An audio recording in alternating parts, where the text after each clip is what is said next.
desde Madrid. Ahora mismo son las 6 de la tarde en la Universidad Francisco Vitoria de Madrid. Quiero dar la bienvenida a todos los que se han conectado con nosotros para estas jornadas de actualización en cirugía de cadera. Decir que vamos a estar conectados con diferentes países en Latinoamérica, por tanto allí buenos días en alguno de los sitios y buenas tardes porque pasan las 12 de la mañana en alguno de los países. Después conectaremos con los diferentes ponentes. Y lo primero quería presentarles un poco en qué consisten estas jornadas que vamos a realizar. Vamos a intentar hacer un debate sobre temas candentes, hot topics, sobre artroscopia de cadera, en este caso. Vamos a tratar el tema de la displasia, cuáles son las indicaciones, los límites, en qué casos sí, en qué casos no, y cuáles son las indicaciones en patología degenerativa de cadera. Y también veremos los pros y los contras y espero que haya un arduo debate con todos nuestros compañeros aquí en Madrid, de diferentes puntos de España que ahora les presentaré, y como digo, en ponentes latinoamericanos que tendremos conexiones con México, Colombia, Chile y Argentina.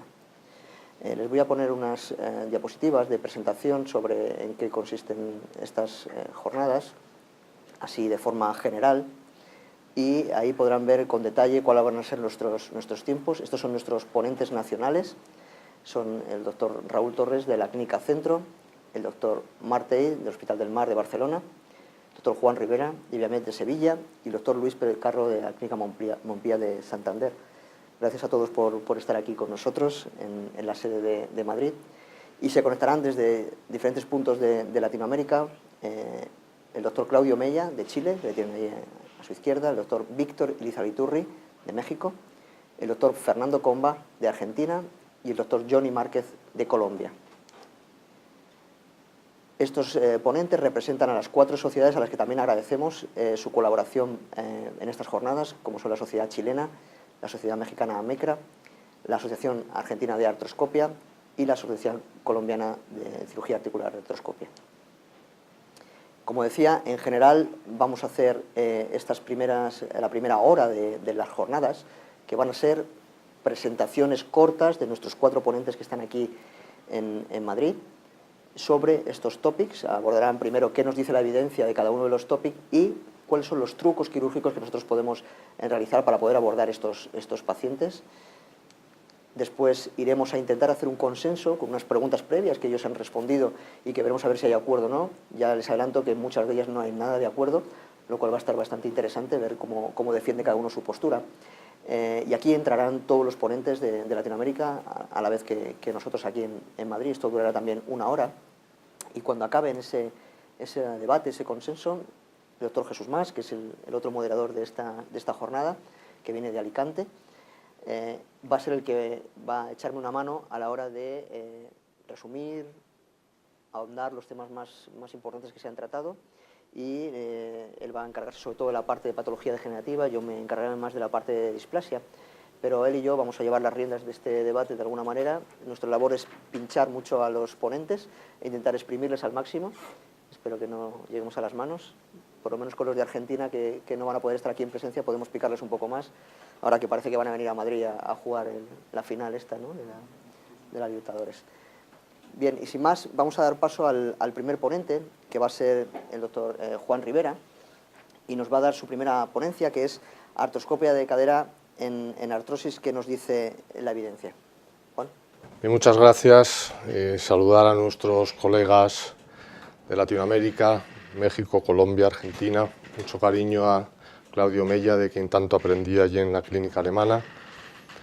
Gracias, Oliver, gracias, Jesús, porque seguís organizando cursos de alto nivel. Gracias a la Asociación Española de Artroscopia en nombre de todos los ponentes aquí presentes, y a Stryker, porque sin su soporte este tipo de cursos de este nivel sobre todo es difícil de conseguir.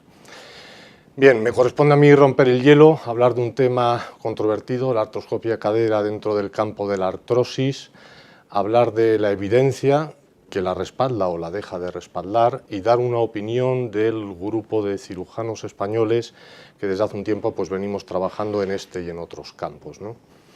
Entrando directamente en materia, si tenemos la pregunta de ante un paciente con un diagnóstico correcto de choque conforme al consenso de Warwick, por lo tanto, un paciente sintomático, pero que tenga lesiones condrales que no son leves, La pregunta es, ¿está perfectamente definido el límite hasta el cual tiene sentido utilizar técnicas de preservación bien abiertas, bien artroscópicas, porque ofrecen al paciente un resultado favorable cara al futuro? ¿O está definido el límite a partir del cual ya no tiene sentido utilizar estas técnicas y lo mejor es esperar con actitudes conservadoras hasta el momento de la implantación protésica? ¿Hay respuesta a esta pregunta? Yo creo que no están bien definidos estos límites. Y entonces recurrimos a la evidencia y quisiera presentaros por lo menos 5 datos que parecen bastante claros. Uno, pese al que le pese, la realidad es que en el Sistema Nacional Inglés ya hay un estudio de nivel 1 que demuestra a un año que la artroscopia de cadera aporta con significación estadística resultados favorables y superiores al mejor tratamiento conservador posible. Es cierto que es más cara, pero también dicen que su coste-efectividad es el tiempo quien lo va a demostrar. Y yo espero que los estudios de nivel 1 que tienen aquí representados en los próximos 2 o 3 años refrenden este primer planteamiento que a todos los que estamos en este campo pues, nos ha animado. Segundo, los padres de la luxación segura, los padres del concepto del choque, la escuela de Berna, tienen ya resultados con seguimientos mínimos de 10 años de 80% de excelentes o buenos resultados. Y el subgrupo de Berna que cogió el camino artroscópico ya tiene resultados a una media de 7 años de un 87% de excelentes buenos resultados. Tercer concepto, la revisión sistemática que ha conseguido aunar un mayor volumen comparativo de pacientes con diagnóstico correcto de choque, unos tratados artroscópicos y otros con luxación segura, seguimientos medios aceptables, muestra tasa de conversión a prótesis total de entre un 7 a un 10%. Esto quiere decir que casi un 80-85% de estos enfermos tienen excelentes o buenos resultados, mostrando la artroscopia menos complicaciones y mejores resultados en lo que se refiere a las tablas de calidad de vida. Cuarto elemento y muy importante, la mayor concentración o la revisión que ha conseguido aunar el mayor volumen de pacientes con un diagnóstico correcto de choque, tratados todos con la artroscopia y que tienen un seguimiento medio de 10 años, demuestra, este estudio está hecho en el estado de Nueva York y publicado en el 2018, un 81% de excelentes o buenos resultados. Es decir, parece que el concepto choque asociado a artroscopia empieza a tener un respaldo potente de la evidencia, pero todo este mundo tan bonito cambia cuando introducimos dos conceptos, la lesión condral avanzada y el paciente por encima de 40 años. Entonces, esta revisión sistemática, la más potente que existe a día de hoy, realizado por estos australianos, nos muestran cómo cuando introducimos el concepto lesión condral avanzada se dispara la probabilidad de mala evolución a una coxartrosis. Cuando introducimos el concepto paciente mayor de 40 años se multiplica por 7 veces la probabilidad de un mal resultado artroscópico o de conversión a prótesis total por casi 3 veces y media. Y un pequeño subanálisis, 2 series, la de McCarthy, una de las de mayor seguimiento hasta 13 años, casi un 65% de sus enfermos no están convertidos a prótesis total y muchos de ellos eran tenis 2. Y la serie de Larson con seguimiento medio hasta 5 años, pero me está mostrando que un 65% de los enfermos en tenis 2 tienen excelentes o buenos resultados. Esto les hace plantear a estos revisores que la artroscopia en paciente con lesiones condrales avanzadas puede ofrecer un efecto beneficioso, aunque haya un sesgo metodológico real en los estudios. No saben decir cuánto durará, pero sí que puede ser eficaz. Y nosotros seguimos teniendo nuestros enfermos en la puesta de la consulta y tenemos que ofrecerles o tratar de buscar el mejor camino a seguir, bien conservador o bien quirúrgico. Y esto nos preocupó a un grupo de cirujanos españoles que nos conocimos hace 7 años, que a día de hoy somos buenos amigos, somos todos los aquí presentes, que estamos además aquí presentes en Madrid, a excepción de Boris García, que no ha podido venir. Somos un grupo que hacemos videotécnicas anuales en un curso y además hemos tratado de dar respuesta a situaciones difíciles o la mejor respuesta posible. Nadie nos puede achacar o decir que tenemos un sesgo artroscópico porque en los 2 últimos años hemos hecho casi el doble de prótesis primarias y de revisiones que de artroscopia o de luxación segura. Lo que sí es cierto es que estamos haciendo de media 7,1 pacientes límite por cirujano y año, lo que representa un 8,5% de nuestra actividad. Esto es menos que hace unos años, porque tenemos una serie de elementos para decidir mejores, que son los que les presento. Para una correcta elección en un caso límite, choque con lesión condral avanzada, debes tener experiencia y criterios.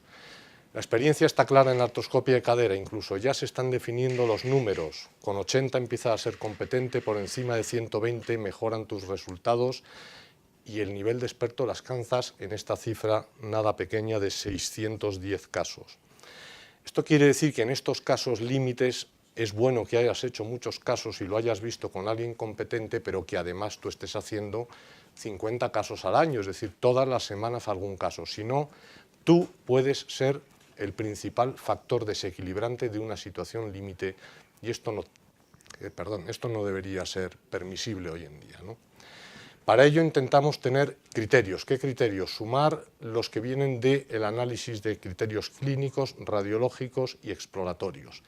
Hay una serie de criterios clínicos que parece que se correlacionan con un mejor pronóstico y otros peor, edad por debajo de 35 frente a 45, la actividad profesional o deportiva de menor intensidad frente a la de mayor intensidad. Aquí podríamos quitar el deportista profesional que económicamente pues, gana mucho dinero y dice que tiene que estar bien. El dolor, que sea mecánico, localizado, que esté bien definido frente a lo contrario y fundamental la expectativa razonable. El que no tiene una expectativa razonable ya está empezando a tener un mal resultado antes de operarse. Criterios exploratorios, intentar evitar esas caderas rígidas, flexas, multidolorosas, que duelen en todos los sitios prácticamente menos en la cadera y sobre todo si asocian una cojera. Y creo que como traumatólogos también debemos tener un punto de vista de radiólogo en estas situaciones. Hay que saber medir nuestros radiólogos y tú enseñarles también los espacios articulares de forma correcta. Nosotros lo hacemos con toma de 2 medidas en zona 2, 2 medidas en zona 3 y 2 medidas en zona 4. Con ello ya tenemos una idea clara un poquito de cuál es el espesor condral en la zona de transmisión de cargas. Debes buscar los signos correlacionados con mal pronóstico que están perfectamente definidos por el grupo de Verne y de la Clínica Mayo y sobre todo estos tres, la existencia del osteofito de fosa, la geoda subcondral acetabular de más de 5 milímetros, sobre todo si son más de una, o la existencia de un defecto condral outer bridge grado 3-4 en más de 60 grados. Su sola presencia multiplica por las cifras que ven en el óvalo la probabilidad de mala evolución frente a su ausencia. Y es más, el grupo de Berna lo deja claro, si están presentes estos 3 elementos y este enfermo se ha operado de un choque, 0% de éxito a 6 años. Si el primero o el tercero están presentes, 20% de éxito a 6 años. Pero el que esté presente uno de ellos hay que saber interpretarlo también, porque el grupo de la Clínica Mayo muestra 65% de resultados excelentes a 6 años con lesiones condrales que no eran pequeñas, o 70% de supervivencia a más de 2 años pese a estas geodas si el espacio es mayor de 2 milímetros. Si tienes el software, intenta obtener el DiGEMRI, aunque esto realmente hay ciertas controversias en los valores. Lo que creo que es muy importante valorar en artroscopistas hoy en día ya con un cierto volumen es cuando hay una reartroscopia, mira si hay un defecto capsular.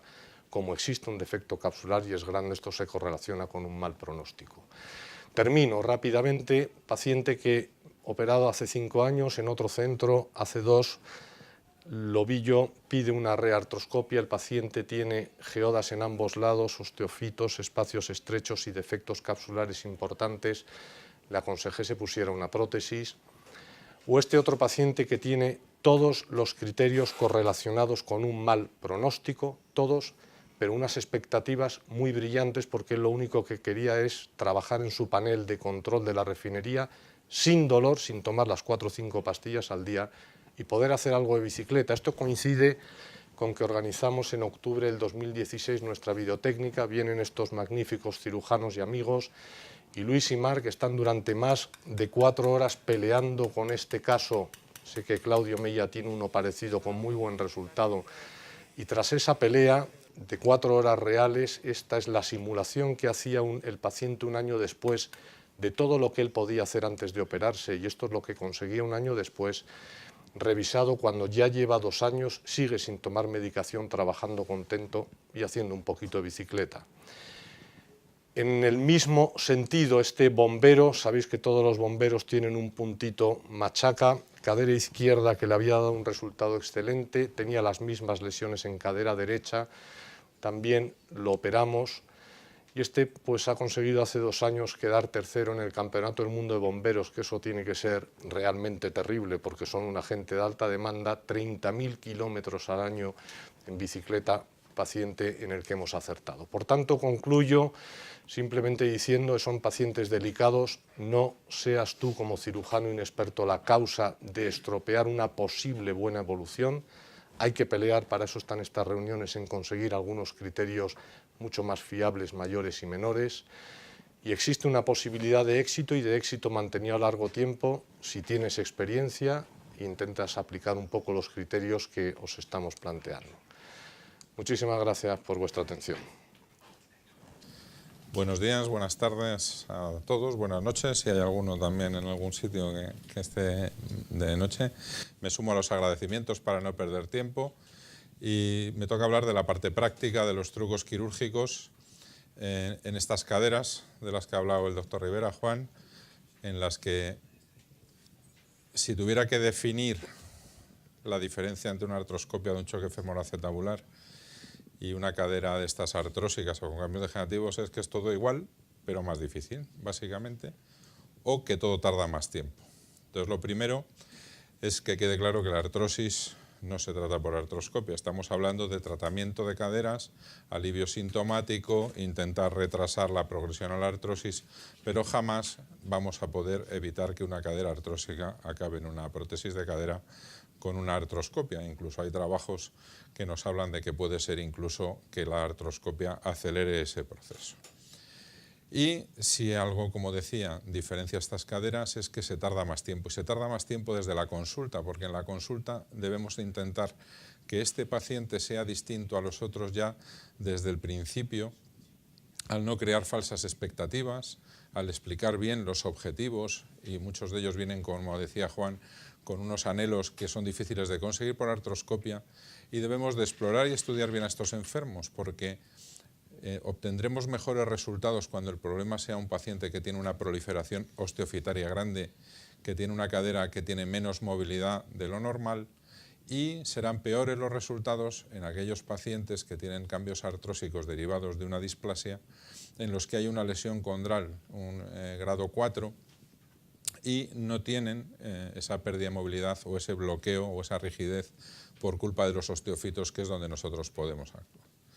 Lo siguiente que debemos plantearnos es si es un caso para mí, y en esto Juan lo ha explicado muy bien. Hay artículos que hablan de la curva de aprendizaje, como él ha dicho, y en este artículo, en el que el mismo cirujano evaluaba los 100 primeros 20 pacientes que operó por artroscopia de cadera y los dividió en 3 grupos de 40, en la conversión a prótesis de cadera del primer grupo era del 22,5%, mientras que en el tercer grupo era del 2,5%.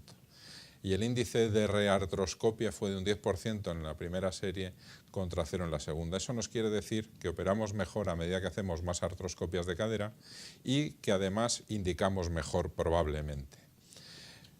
Ya nos acercamos al quirófano, y en el quirófano necesitaremos elegir un día relajado. No podemos poner este paciente el día que tenemos 4 cirugías complicadas, etc. Tenemos que rodearnos del personal adecuado, porque va a ser una cirugía tediosa, se nos va a alargar en el tiempo, nos vamos a frustrar durante la cirugía. Al que le guste poner música, pues debe poner música tranquila y no una música más alegre como otros, y a poder ser llevar nuestras necesidades fisiológicas, entre comillas, hechas, y sentirnos muy cómodos en el ambiente. Y así es como opero yo las artroscopias de cadera complejas. Me siento en una silla y el doctor Tey, que está ahí, pues hace la artroscopia, ¿no? Es la forma que tengo yo de hacer estas artroscopias complicadas. En cuanto a la colocación del paciente, hay que ser muy exigente. La colocación del paciente para una artroscopia de cadera no es fácil, como veis aquí. Y no es fácil porque influyen muchos pasos que van a hacer que todas las cirugías vayan bien, pero en estos casos es decisivo. Por eso en estos casos yo recomiendo que seáis vosotros los que coloquéis o superviséis la colocación del enfermo. Yo los hago con anestesia general, es cierto que se pueden hacer con anestesia intradural, pero el paciente es más fácil relajarlo muscularmente si lo haces con anestesia general, y son pacientes en los que la distracción articular va a ser muy complicada de hacer, por lo tanto necesitaremos una relajación más profunda, y si hacemos con anestesia intradural el paciente va a tener propiocepción y no se va a dejar tanto. Tener material abundante, ópticas de 30, de 70, distintos ángulos de terminales de radiofrecuencia, etcétera, y fijar muy bien el pie. La maniobra del fulcro, como sabéis, también es importante para maximizar la tracción. Y entonces tendremos que traccionar con las piernas abiertas, cerrar la pierna sana y luego cerrar la pierna que vamos a operar, para que así consigamos hacer un movimiento de maximización del espacio. Esto es como colocamos nosotros a los pacientes. Un buen algodonado almohadillado del pie, mejor esto que las sujeciones de cuero, añadir una venda de estas adhesivas para que toda la tracción se transmita a la cadera y no se vaya perdiendo en el pie.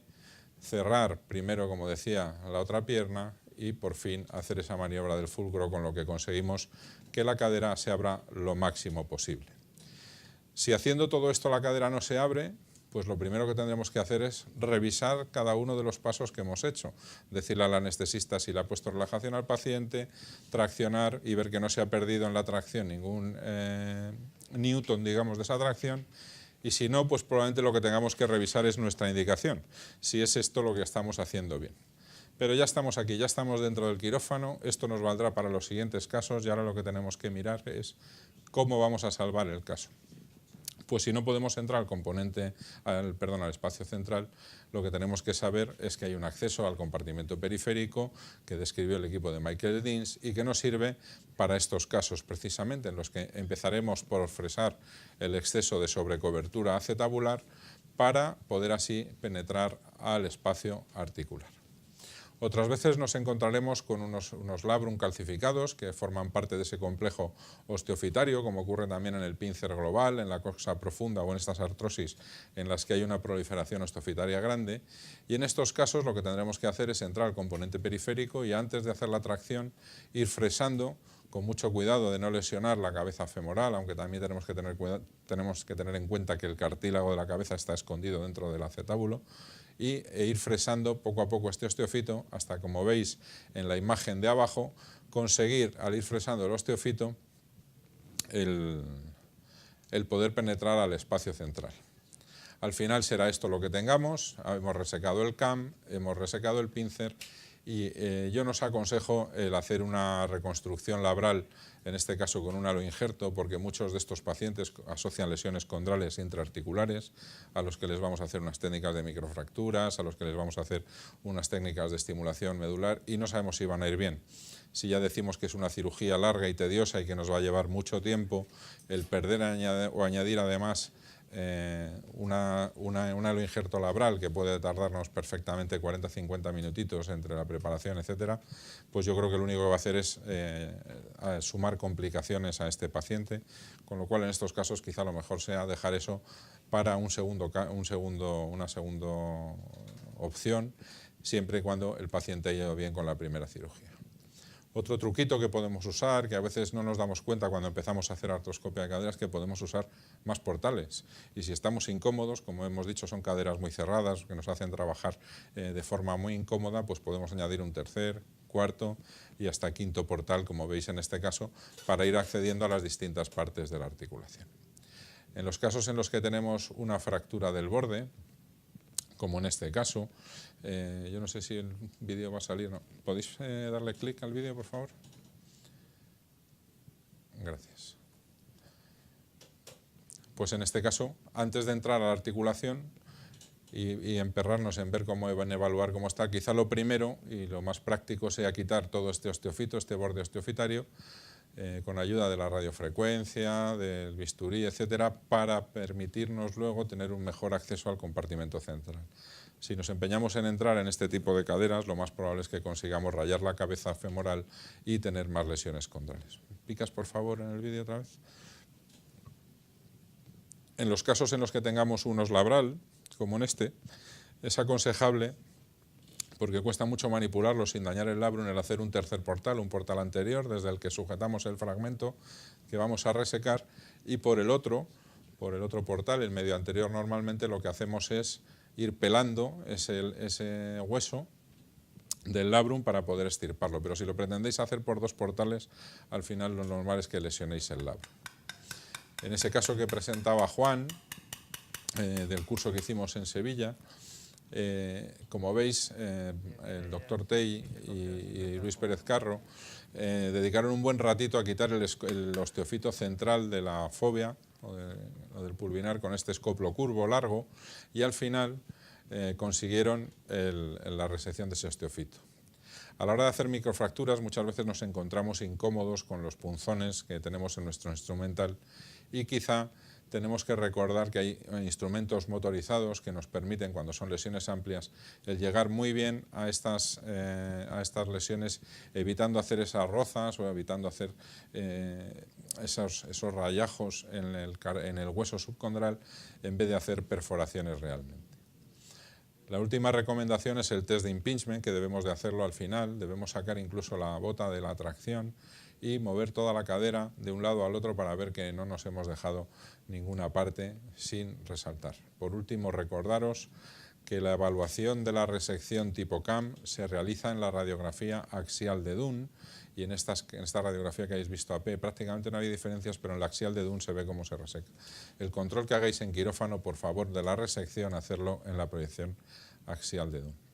Y como última reflexión, después de un caso de estos complicados en el que te has pegado 5 horas ahí tratando, recordad lo que ha dicho Juan, que los resultados en la artroscopia de cadera son peores cuando hay artrosis en pacientes obesos con dolor lumbar que son mayores de 40 años y en esos casos en los que hay una lesión condral intraoperatoria.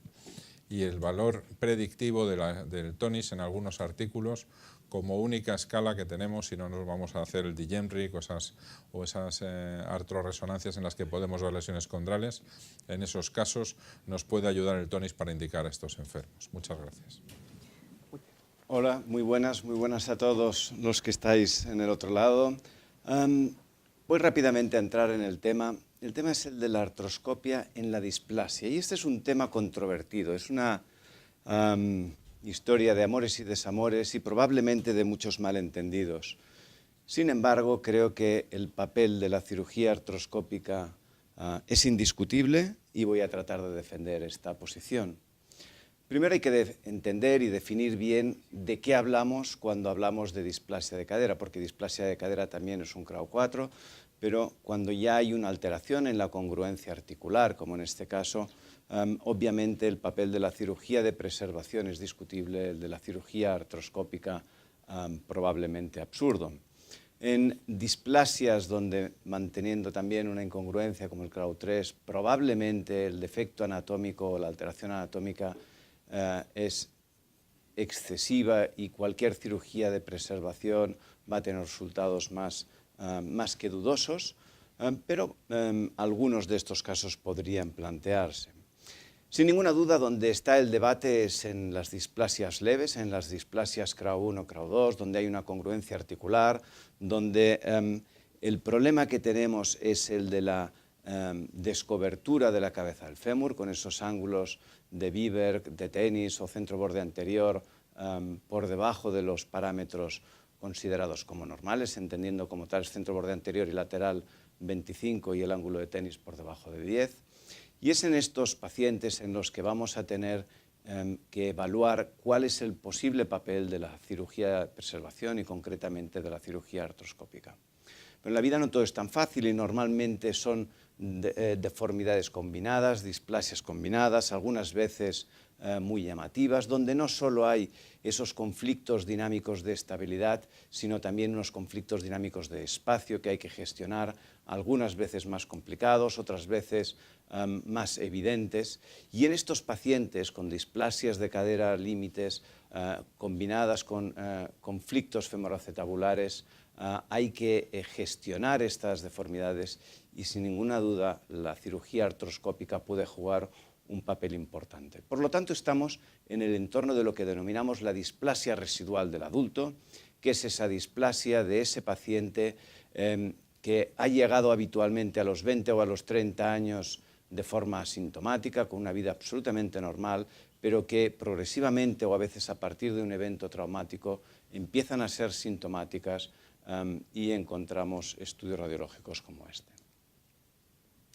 Lo primero que hay que entender es qué es la fisiopatología, qué pasa en esta displasia residual del adulto, cuál es el conflicto que encontramos. Bien, el área de contacto está disminuida y lo está a expensas del cartílago acetabular. El cartílago en herradura es más pequeño de lo normal, además está en una posición vertical, luego hablaremos de ello, pero sobre todo es más pequeño de lo normal y por lo tanto las presiones que soporta son mayores y unas presiones mayores se han relacionado con la aparición de la artrosis. Por lo tanto, uno de los puntos de debate importantes es la disminución del área de contacto en las displasias de cadera.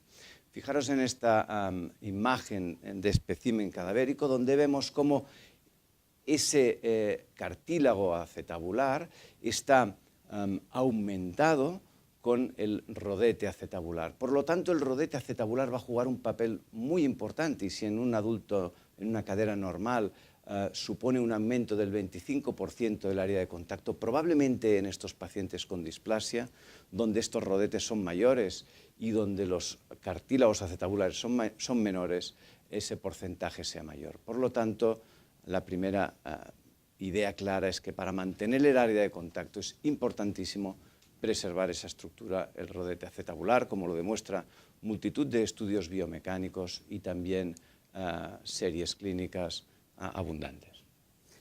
Pero no todo es un problema de la disminución de área de contacto, también de la estabilidad de la articulación. Los vectores trabajan distintos, la presión que mantiene la estabilidad articular es menor y por lo tanto tenemos además un problema de estabilidad articular que va a contribuir a esa lateralización progresiva del centro de gravedad de la cabeza femoral, a esa subluxación progresiva y lesión de las partes blandas que van a iniciar el proceso artrósico. Si en el concurso de estas lesiones tenemos un desanclaje del rodete acetabular, como frecuentemente pasa, y pasa por esas presiones de lateralización junto con el hecho de que estos rodetes son más frágiles por ser más grandes, al romperse ese sellado articular, las presiones de succión de la articulación caen dramáticamente y por lo tanto la estabilidad queda seriamente comprometida. Por lo tanto, vemos como claramente la gestión de la lesión del rodete acetabular es importantísima. Este es un estudio biomecánico hecho en caderas normales, pero donde evidenciamos cómo la restauración, la reparación de ese rodete acetabular consigue mantener o recuperar una normal área de contacto, recuperar las presiones de punta normales en la cadera. Y esto, que es importante en cualquier cadera, es particularmente importante en las displasias donde el papel que juega el rodete acetabular es todavía mayor, si cabe. Por lo tanto, en la fisiopatología de la displasia residual del adulto debemos considerar estos dos factores, el aumento de la presión condral, que nos va a llevar a una artrosis por sobrecarga, y la disminución de la estabilidad articular, que nos va a llevar a inestabilidad, a todos esos mecanismos adaptativos que encontramos en la inestabilidad, y ahí estará la tendinopatía del psoas, y ahí estará los dolores a nivel de la fascia lata, y ahí estará todas esas lesiones que se van produciendo en el rodete acetabular por culpa de esta pérdida de la estabilidad articular. ¿Y cuál es el papel de la artroscopia o que puede jugar la artroscopia en esta displasia residual del adulto? Pues en primer lugar, con una finalidad terapéutica, la lesión del rodete acetabular. También la gestión de estas lesiones combinadas, el conflicto femoroacetabular, puede resolverse también mediante la cirugía artroscópica y no solo la lesión del rodete. Pero puede ser también un tratamiento coadyuvante junto a la osteotomía periacetabular en aquellos casos en los que la gestión de la inestabilidad articular por la naturaleza de la misma o por las condiciones clínicas decidimos que es más candidata a una osteotomía periacetabular, la artroscopia puede actuar como coadyuvante para reparar la estructura labral. Y finalmente, con una finalidad diagnóstica para evaluar el cartílago articular antes de plantearnos, por ejemplo, una osteotomía periacetabular en pacientes con una edad más límite. Esta es una publicación del 2017 donde trata de hacer un compendio de cuáles son las indicaciones, contraindicaciones, muy en consonancia con lo expuesto. Es interesante en la gestión de las lesiones del rodete acetabular, y este es un rodete acetabular reparado, pero a mí lo que me interesa no es que pongamos el foco en esta reparación del rodete, sino el foco en ese cartílago en herradura. Fíjense cómo ese cartílago en herradura es pequeño y el área de contacto depende en gran medida de que este rodete actúe y sea funcionante. El área de contacto en una displasia de cadera es pequeño, aunque hagamos una osteotomía periacetabular, seguirá siendo igualmente pequeño y por lo tanto la reparación del rodete acetabular es lo único que nos va a garantizar aumentar ese área de contacto y disminuir el riesgo del cartílago articular. En las lesiones combinadas, como este caso donde hay una displasia y donde hay una deformidad de tipo CAM, probablemente la inestabilidad de esta cadera solo la podemos resolver con una osteotomía periacetabular, pero tanto la gestión del conflicto mecánico de espacio como la lesión del rodete acetabular pueden gestionarse adecuadamente por cirugía artroscópica, como varias publicaciones demuestran. De hecho, el análisis de todas estas publicaciones debe ser cuidadoso porque aunque algunos artículos como este concluyen que puede ser interesante realizar una PAU y una artroscopia al mismo tiempo, creo que hay aquí algo que es muy importante observar y que ha de entrar en nuestra discusión sí o sí. Fíjense que en un 63% hacen una artroscopia terapéutica, pero solo en un 16% se repara el labrum, en el 23% hay una resección labral y esto creo que es algo extremadamente peligroso en una displasia de cadera, aunque hagamos una osteotomía periacetabular, porque el área de contacto sigue siendo la misma. El papel que pueda jugar en una artroscopia diagnóstica yo creo que es menor. Es cierto que en esos pacientes puede ser interesante, pero el avance de la resonancia magnética enzimática creo que cada vez va a poner más en relieve el uso del Digemric u otras técnicas frente a la artroscopia para diagnosticar el estado del cartílago articular. Una última diapo solo para expresar muy claramente que no debemos confundir inestabilidad con displasia, aunque una pueda llevar a la otra. La relación que hay entre la artroscopia de cadera y la inestabilidad muchas veces depende de una mala gestión de las lesiones, de la lesión del rodete, de la lesión del reborde acetabular o de la lesión o de la estructura capsular y no de la gestión de la displasia. Así pues, como resumen, para llevar a casa, en la artroscopia, en la displasia residual del adulto, creo que tiene un papel muy importante en las displasias límites, en las combinadas y como tratamiento coadyuvante junto con la osteotomía periacetabular.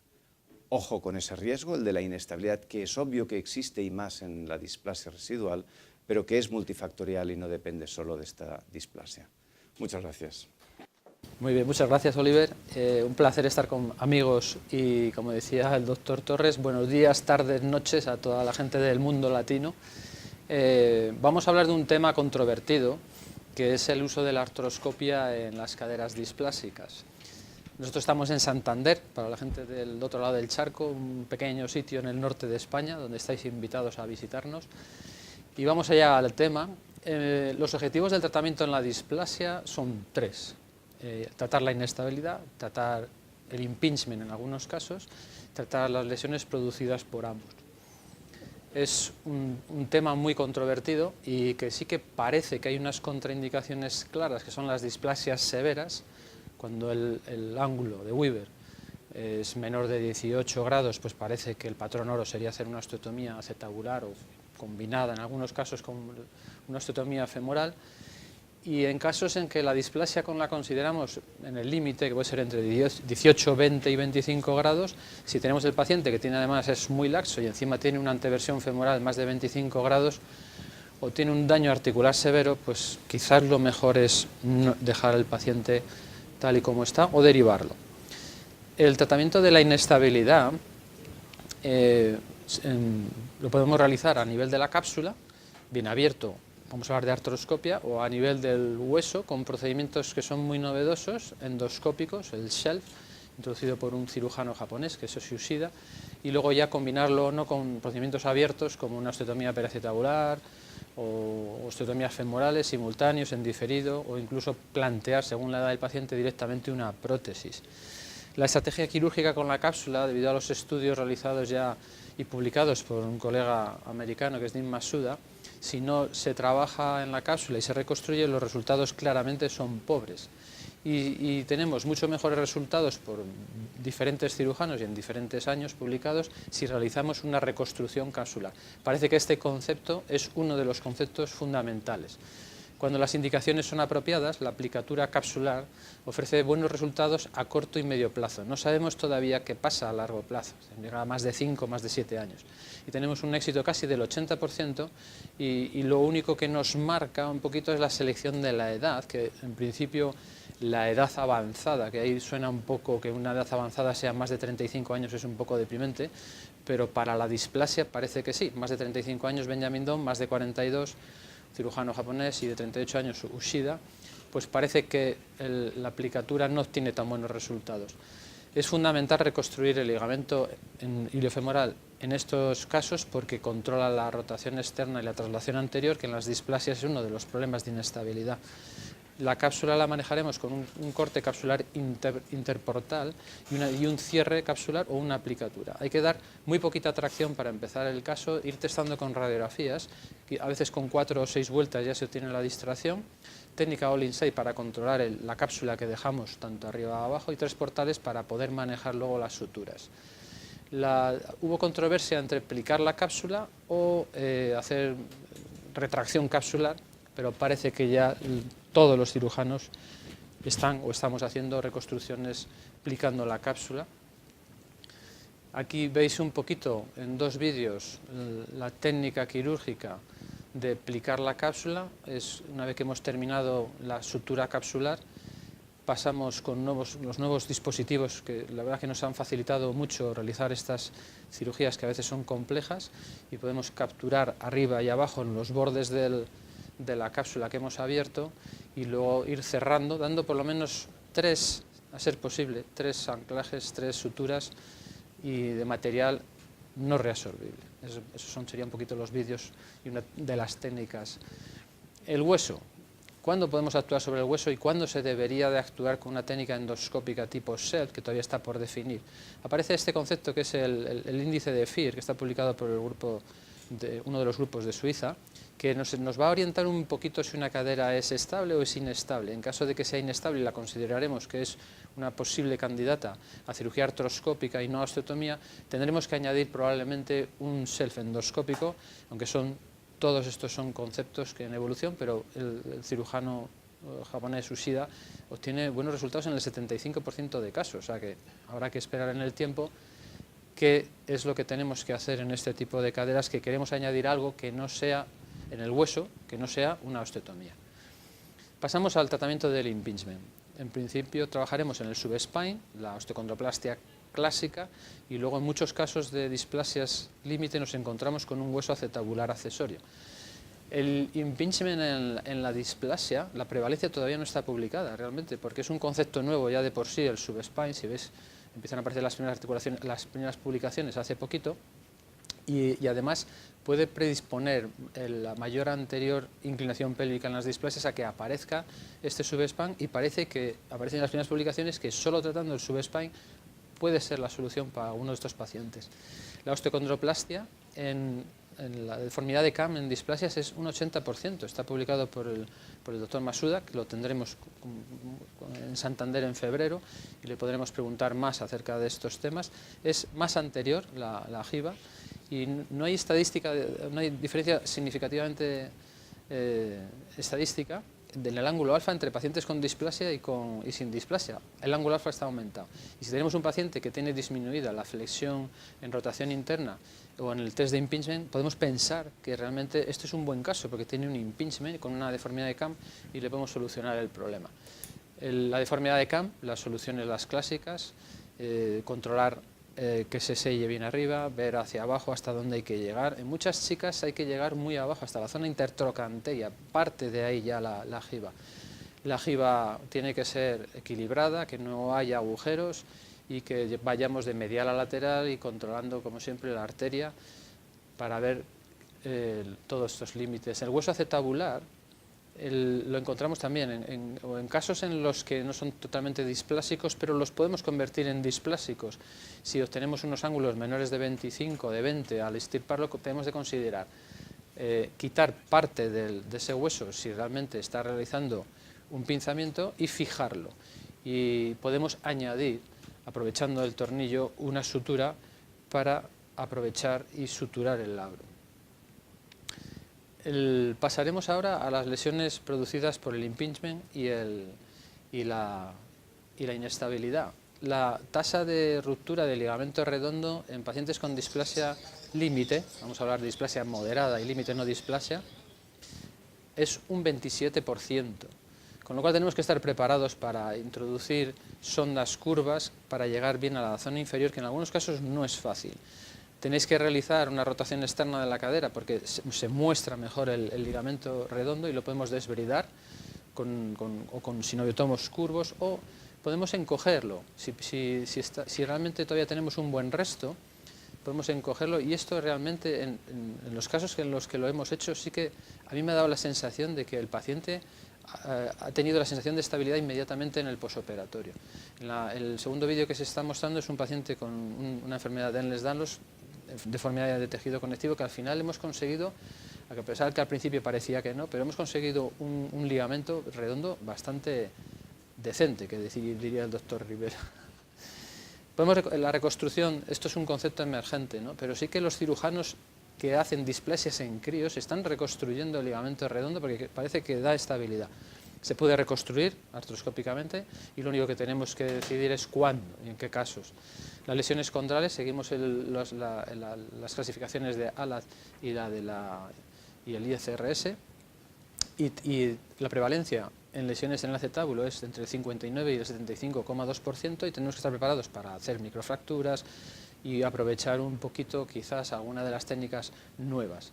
Esta es una lesión condral extensa en una paciente displásica a la que le hicimos una membrana con plasma rico en factores de crecimiento y luego se le realizó una osteotomía periacetabular en otro centro. Esto es estamos trabajando ya con las membranas tipo BST Cargel, que estamos teniendo buenos resultados, aunque todo es incipiente. Las lesiones en la cabeza femoral son muchísimo mayores que en pacientes con CAN, entre un 11 y un 32%. Y hablemos ya finalmente de las lesiones labrales, que en principio lo más importante es que la mayor parte de estos pacientes tienen un labrum hiperplásico en un 32% de los casos, que tienen las rupturas son muy anteriores, casi a las 3. Lo que hacemos es en la zona labral colocar anclajes muy pequeñitos, trabajar con una fresa en el modo reverse para no comer nada de hueso y comprobar con el nitinol, en la aguja de nitinol, en la fosa del psoas, que no estamos perforando la zona. La manera de suturar el labrum en las caderas displásicas podemos hacerlo de manera clásica, si vemos bien, de fuera a adentro, pero a veces no es tan fácil porque no vemos nada más que un labrum gigante, y entonces lo que hacemos es de dentro a afuera, pasando los hilos, y en algún caso si hacemos perforaciones no nos podemos deprimir porque podemos usar esa perforación para pasar un hilo y hacer una técnica transósea. Y si el labrum está muy dañado, podemos considerar también una reconstrucción labral, aunque no hay todavía publicaciones de reconstrucciones labrales específicamente en displasias. El psoas, muchísimo cuidado, porque veremos el signo del pinzamiento del psoas descrito por Benjamin Dohm, pero en estas caderas displásicas hay que ser muy precavido porque puede provocar todavía mayor inestabilidad. Y también vamos a ver muchos casos de pacientes displásicos que tienen el cuadrado con edema y signos de pinzamiento isquiofemoral, que en principio hay que ser conservador. Si consideramos que está produciendo dolor posterior podemos hacer la técnica descrita por Hal Martin, que también lo tendremos en Santander para discutir estos temas, que consiste en entrar vía transcuadrado. Os recomiendo este libro que saldrá ya lo podéis bajar, que es un libro editado sobre problemas posteriores de cadera, y ahí se describen estas técnicas, que lo que consiste es en aumentar el espacio, aunque son técnicas que no se deben de realizar de entrada. Ya para acabar, hay que hacer una selección de casos, es fundamental. Hay unas contraindicaciones claras y unas posibles indicaciones basándose en los nuevos índices que tenemos, el Fear Index sobre todo. Hay que realizar una protección de carga más prolongada que en los pacientes normales, 6 o 8 semanas, una consulta preoperatoria con un cirujano de osteotomías para una decisión conjunta y seguimientos radiográficos frecuentes. Muy importante, y ya que estamos en la cuna de la sociedad de nuestro país, en España, de la artroscopia, recordar a Pau Golano, que nos recomendó y nos enseñó tanto sobre conocer la anatomía normal. Si podéis escaparos a Santander en febrero, ahí haremos un curso intensivo de 1 día y medio, y con Oliver tengo el honor de presidir y de dirigir la ISA en Madrid este año, en octubre, el año que viene, perdón, que también estáis invitados. Y muchas gracias. Me gustaría transmitir una pregunta que tenemos de la audiencia. Os recuerdo que podéis hacer preguntas a través de la web. Las daremos paso aquí. Tienen que ser preguntas relacionadas con el tema, claro. No preguntéis sobre otros aspectos que las anula el sistema. Entonces, tenemos una pregunta que en principio, Jesús... Sí, lo que pregunta algún oyente es ¿cuál es la experiencia del panel en cirugía artroscópica de cadera y en osteotomía periacetabular? Pues yo puedo contar que en 2010 nosotros empezamos a hacer osteotomías periacetabulares cuando yo trabajaba en el servicio público. España se dividió en una franja, una parte Valdebrón, la otra Virgen del Rocío. Antes de irme de ese hospital público hicimos 22 casos entre mi jefe y yo haría la mitad, Raúl asistió a alguno de ellos y fue cuando decidió que nunca más haría osteotomía periacetabular. Entonces, lo que yo sí he visto y he podido ver enfermos en la calle es que nosotros empezamos haciendo la osteotomía periacetabular, nunca hacíamos artroscopia previa, el enfermo que estaba decidido a hacer la osteotomía, le hacíamos la osteotomía. En esos 20 casos fuimos progresando, lo que ha explicado muy bien Luis, hay deformidades de la cabeza y quedaba muy feo ver la osteotomía hecha y la deformidad después. Luego decidimos que intraoperatorio abríamos la cápsula y remodelábamos el cuello. No tratábamos el labrum porque entonces ya teníamos que meternos contracciones, pero hacíamos los dos gestos. Y el tercer paso ha sido la enferma, casi todas eran chicas, que evolucionaba bien, que se mantenía condralmente bien y que estaba contenta con el resultado. Había algunas que tenían un dolor que un año y pico después tenía características labrales, y esas que yo recuerdo hacer una allí en el hospital, y he hecho 6 años después 2 casos, 6 años después de la osteotomía, 2 casos en donde ha merecido la pena hacerle un remodelado, reinserción labral, mejora de la situación. O sea que esa es mi pequeña experiencia, pero ¿qué os puedo contar? Sí, doctor Day. Yo tuve la experiencia en mi antiguo hospital, tratábamos estos pacientes conjuntamente con Manel Rivas, que hacía una osteotomía periacetabular por el abordaje descrito por Sobal, con lo cual no podía hacer un acceso a la articulación, y en este caso en concreto yo creo que era muy útil el combinar la cirugía artroscópica y la osteotomía periacetabular. La duda era cuál primero, cuál después. En mi experiencia, lo ideal es hacer primero la cirugía artroscópica, porque antes de la osteotomía es más fácil, hacer una buena reparación del labrum, que es esencial para recuperar el área de contacto, y después hacer la osteotomía periacetabular. Pero programar las dos cirugías de entrada, que no sea una y bueno, si estoy mal me hago la otra y si no, no. Una sin la otra creo que no tiene sentido, y la otra sin la uno creo que tampoco. Por lo tanto, mi experiencia era de hacer primero la osteotomía periacetabular, la reparación artroscópica del rodete acetabular. También nos servía para evaluar cómo estaba el cartílago articular. En aquella época confiamos quizás un poquito menos en el Dijemric, y a posteriori la osteotomía periacetabular.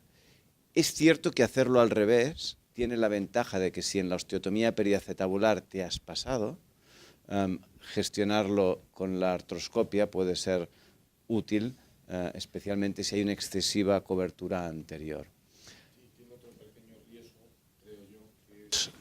Que estas chicas jovencitas, que muchas de ellas no están muy mal, pero simplemente tienen una displasia muy marcada, cuando tú les dejas el labrum, pues no lo vas a hacer mal, lo dejas perfecto, muchas disminuyen su cantidad de dolor.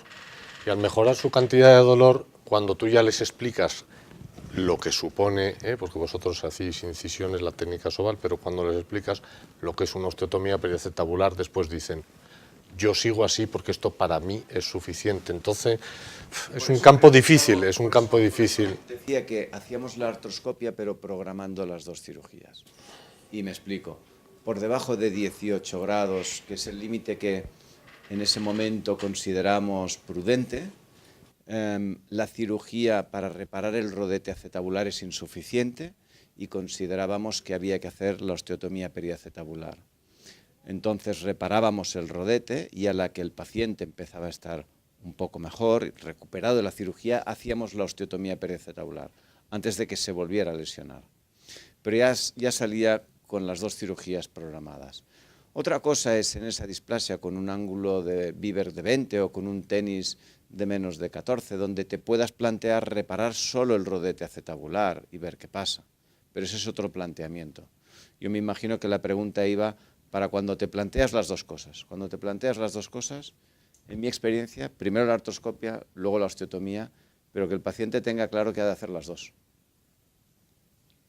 Un poco en relación con lo que está comentando Marc, hay otra pregunta de la audiencia que dice que en pacientes jóvenes con displasia límite, y en parte estás contestando a esto, a quien ya se le ha realizado una artroscopia para reparación labral, ¿cuándo es el momento indicado de realizar una PAO? ¿Es el tiempo un factor determinante o es el dolor como síntoma el determinante? Yo creo que en cuanto está lo suficientemente deshinchado y con una movilidad articular correcta y que has evitado esas primeras 3 o 4 semanas donde hay más riesgo de adherencias, etcétera, es el momento de hacer la osteotomía. La osteotomía en ese momento. ¿También lo piensas? Si está claro que se van a hacer los dos pasos, es evidente. En un sistema público donde tú haces una artroscopia de cadera que tardas un montón, yo estoy hablando de cuando empezamos, una vez hecha la artroscopia hay que volver a meter al paciente en lista de espera, después vienen tal, pasaban muchos meses. Cuando pasaban muchos meses, si la artroscopia estaba bien hecha, el paciente estaba bien. Muchos de ellos rechazaban. Pero estoy de acuerdo con Marc, si está planificado, lo que es teóricamente correcto y se debe hacer es hacer bien la artroscopia y después, sí, ahí estamos de acuerdo. Esto, no quiero polemizar, ¿o sí? Si biomecánicamente hemos hablado que el labrum en la displasia y el cartílago están alterados por la posición del acetábulo, las presiones se reparten, son más finitos, más estrechos, ¿no? Hay una sobrecarga. Y tú haces una osteotomía periacetabular, cambias completamente toda esa fisiopatología de la que estamos hablando. Si tú haces la reparación previa a corregir toda esa biomecánica, ¿no crees que, te lo digo basado en un aspecto clínico? Sí, como bien sabes, las publicaciones que hay sobre esto se basan en estudios biomecánicos donde hay modelos de simulación donde consideran el acetábulo esférico. Y entonces es verdad, cuando lo volteas aumentas el área de contacto, pero esto no es verdad. Es un cartílago en herradura y es pequeño. Y es pequeño, lo pongas del derecho o lo pongas del revés. Es pequeño. El área de contacto es pequeño y eso nos va a llevar a una artrosis. Es verdad que al hacer la osteotomía consigues darle estabilidad, pero no aumentar el área de contacto. Pero no cambias biomecánicamente la sobrecarga sobre esa cadera. Cambias biomecánicamente en el sentido de que mejoras la estabilidad, pero no aumentas el área de contacto. El área de contacto es la que es y viene definida por el tamaño del cartílago en herradura. Entonces, ¿cómo justificas que clínicamente el grupo de Sobal solo hiciera primero la osteotomía periacetabular con imágenes de artrorresonancia con lesiones condrolabrales y solo tuviera que reoperar en torno al 20% de los pacientes? Porque son sintomáticos por la inestabilidad. Y cuando les corriges la inestabilidad, y con la osteotomía la corriges, dejan de ser sintomáticos. Pero la sobrecarga del cartílago articular me llevará a la artrosis, pero me llevará con muchos años. O sea, no lo veré en los primeros 10-15 años. Entonces estás diciendo que estás operando a los pacientes de forma preventiva de algo que no sabes, porque si ha quitado el dolor, estás operando a pacientes asintomáticos. En absoluto. estoy analizando cuál es la causa del dolor y de su problema y veo que tiene una lesión del rodete acetabular y que tiene un déficit de cobertura, de estabilidad. Le he de dar las dos cosas y se las puedo dar. Ergo las he de dar. Pero mejora los síntomas con la osteotomía, has dicho. Pero nosotros no somos cirujanos de síntomas, somos cirujanos de enfermedades. Y los síntomas, unos son un dolor, los otros son inestabilidad, los otros son otros. Dejar la cirugía a medias porque ya no tiene dolor, sabiendo que es malo a medio o largo plazo, creo que es un error. ¿Qué piensas tú, Raúl, de esto? Pues yo, como dice Juan, fui a visitarle a hacer una PAO y todavía no me he recuperado del susto, entonces no, creo que los medios que yo dispongo en el hospital no son los que dispone en un hospital público en cuanto a radiólogos, a vasculares, invasivos, etcétera. Entonces creo que es una cirugía que yo no puedo hacer en mi medio, simplemente.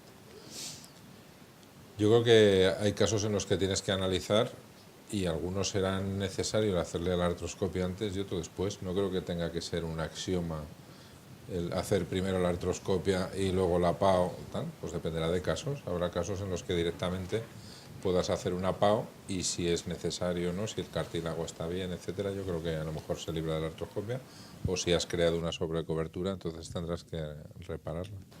Pero en los casos en los que tienes una lesión en la unión condrolabral y tienes el labrum sintomático, probablemente lo necesites.